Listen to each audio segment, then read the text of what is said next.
सीधी बात नो बकवास में यही कार्यक्रम है, यही सीरीज़ का हम लोग आगाज़ भी कर रहे हैं। हम सीधे सवाल आपसे पूछेंगे, कोई हमें बकवास नहीं चाहिए उसमें, बकवास इन द सेंस कोई हमें जुमले नहीं चाहिए, क्योंकि जनता सब देख रही है, सब सुन रही है। तो सीधे सवाल होंगे, सीधे आप आंसर दीजिएगा। पहला सवाल है कि 16 वार्ड ई से आप नगर निगम चुनाव की तैयारी कर रही हैं, तो किन मुद्दों को लेकर आप तैयारी कर रही हैं, सबसे पहले आप ये बताइए। सबसे पहले तो मैं अपने दर्शकों को नमस्कार करना चाहती हूँ, सभी को मेरा नमस्कार। और न्यूज़ 24 को भी मेरी तरफ से बहुत बहुत शुभकामनाएं और धन्यवाद। देखिए, अभी जो मुद्दे हैं नगर निगम के, जो मुद्दे होते हैं वो लोकल इलेक्शन है तो उसमें मुद्दे भी छोटे ही होते हैं और ज़्यादातर मुद्दे जो होते हैं सफाई के होते हैं, सफाई के होते हैं, नलियों के होते हैं, सड़कों की सफाई होती है, आपके को इसके डेंगू और मलेरिया के दवाइयों का छिड़काव का होता है। तो मेन मुद्दा हमारा यही रहता है।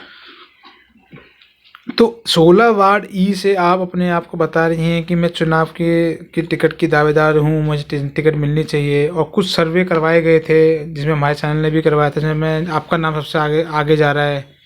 तो ऐसा आपने अभी तक क्या किया 16 वार्ड ई में जो आपको सबसे ज़्यादा प्रत्याशी के रूप में आगे दावेदार के रूप में पेश किया जा रहा है? देखिए, सबसे पहले तो मैं बता दूं कि जैसे हमारी सरकार आई थी तो सबसे पहले मैंने अपने इलाका में मोहल्ला क्लिनिक खुलवाया था, क्योंकि आपको जैसा कि पता है कि महिलाएं जो होती है वो दूर तक नहीं जा सकती, बहुत बुजुर्ग जो है नहीं जा सकते, तो उनके लिए सबसे मैंने अपने पीछे में ही C95 में मोहल्ला क्लिनिक खुलवाया था, ताकि लोग जो है वो आसानी से अपनी दवाइयाँ ले सके, अपनी बीमारियों के लिए वहाँ पर वो जा सके। और दूसरा कि हम बहुत सारे काम करते हैं, सड़कें बनवाई हैं, नालियाँ भी बनवाई हैं, सड़कें भी बनवाई हैं हमारे विधायक जी ने, और साथ साथ में पानी के भी सीवर डले हैं चारों तरफ। तो बहुत सारे ऐसे काम हुए हैं और गेट भी लगना था सारे गलियों में, लेकिन किसी कारण से वो रह गया। और उम्मीद है कि अगले साल में अगर नगर निगम में हम आ जाते हैं तो सारी गलियों में हम गेट भी लगवा देंगे। तो रेखा शर्मा 16 वार्ड ई में किन परेशानियों को देखती हैं कि यहाँ की जनता जो है परेशान है, और अगर वो चुनाव जीत कर आती हैं तो क्या वो उन समस्याओं को दूर कर पाएंगी? पहले तो आप समस्याएं बताइए, ऐसी कोई समस्या दिखती हैं आपको? देखिए, समस्याएं तो हमेशा रहती है, समस्याएं तो कभी खत्म होती ही नहीं है। जहाँ पर इंसान है वहां तो समस्याएं अपने आप बनी रहती हैं। तो सबसे पहले तो देखिए, हमारी समस्या सफाई की है। आधातर आपको विश्वास नहीं होगा कि हमारे इलाके में जितने भी MCD में कर्मचारी है उसमें से 50% कर्मचारी भी अभी काम पे नहीं आ रहे हैं। सारे लोग घर में बैठे हैं, कमीशन देते हैं, तनख्वाह में से कुछ % उनका कटता है और वो घर बैठे ही अपना सारा तनख्वाह लेते हैं। तो ये चीजें हमें नहीं करनी। आप ड्यूटी कर रहे हैं तो आपको प्रॉपर गलियों में हफ्तों में कूड़े नहीं उठते हैं, नालियां सफाई नहीं होती है, नालियां भरी हुई हैं। तो ये सब चीजें तो हमें देखना पड़ेगा। साथ साथ बहुत जगह पर ऐसी है जहाँ पर पानी जो है वो सीवर के साथ मिल जाता है और गंदा पानी की सप्लाई शुरू हो जाता है, तो वो सब व्यवस्था हमें ठीक करनी पड़ेगी अपने। आपके इलाके में ऐसा कौन सा वर्ग है जो आपको लगता है कि उस वर्ग के लिए अभी तक यहाँ के मौजूदा पार्षद जो बीजेपी के हैं वो उस वर्ग के लिए काम नहीं कर पाए हैं, या फिर ये पर्टिकुलर एक ही वर्ग के लिए काम करते हैं? देखिए, हमारे यहाँ तो बहुत सारे इलाके हैं, बहुत सारे मिडिल क्लास भी है, लोअर मिडिल क्लास भी है। मंडाली में चले जाइए तो झुग्गियाँ भी आपको मिलेंगी। झुग्गियों में अभी जो है सबसे बड़ी प्रॉब्लम जो आ रही है वो आ रही है आपकी सैनिटेशन की।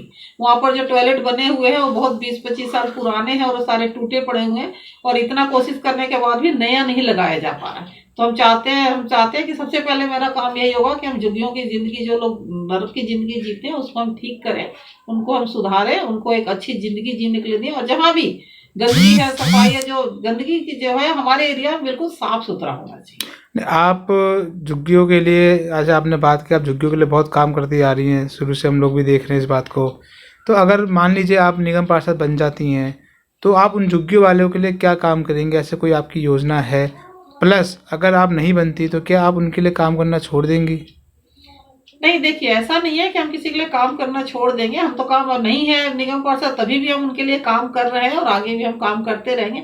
हाँ, उनकी बहुत सारी समस्याएं हैं जिसको कि हम दूर करना चाहेंगे। उसमें सबसे पहले तो उनका सैनिटेशन की व्यवस्था करनी पड़ेगी, सफाई की व्यवस्था उनके यहाँ करनी पड़ेगी, और भी बहुत सारे ऐसे मुद्दे हैं। किसी का वोटर कार्ड नहीं है, किसी को पेंशन नहीं आ रहा है, किसी के पास काम नहीं है, तो सब चीजें तो हमें देखनी पड़ेगी। आखिर 2 सवाल आपसे हैं कि एक पॉल्यूशन है, गंदगी है, और आपका जमुना जी की गंदगी जो बात अभी चल रही है खासकर, ये मुद्दे अगर आपको लगता है ये मुद्दे नगर निगम चुनावों पर ज़्यादा असर डालेंगे? खासकर अभी कुछ बीजेपी के लोग और पार्टी के, दूसरी कांग्रेस पार्टी के लोग कह रहे हैं कि इनका असर नगर निगम चुनाव में पड़ेगा, उसका खामियाजा केजरीवाल की सरकार को झेलना पड़ेगा? देखिए, ऐसा तो कुछ कहा नहीं जा सकता। पब्लिक के दिमाग का कुछ हम एक्सेस नहीं कर सकते कि कहा जाता है कि ऊँट किस करवट बैठेगी, वो हम कुछ नहीं कर सकते। चुनाव के समय, चुनाव का जो माहौल होता है, चुनाव के समय होता है, अभी हम किसी तरह का मुद्दा नहीं ला सकते। लेकिन सफाई का मुद्दा है और पॉल्यूशन का मुद्दा तो देखिए, ऐसा नहीं है कि केवल दिल्ली ही पॉल्यूटेड है, उसके सारे अगल बगल के एरिया पॉल्यूटेड है।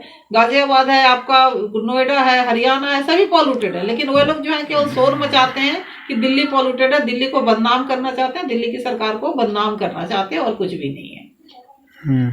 इसमें आखिरी सवाल ये है कि आपकी कोई ऐसी खास प्लानिंग है अभी चुनावों को लेकर जो आप सोच रहे हैं कि मुझे इस पर काम करना चाहिए? देखिए, कह तो रही हूँ ना कि सबसे पहला मुद्दा है हमारा सफाई। सफाई का मुद्दा सबसे ज्यादा है।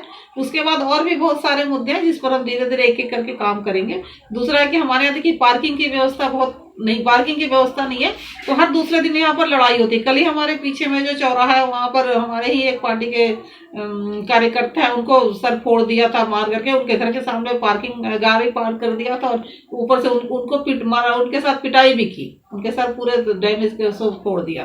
तो ऐसा नहीं है कि ये सब पार्किंग की व्यवस्था है, और भी बहुत सारी छोटी छोटी व्यवस्था है जो हमें चेंज करना पड़ेगा।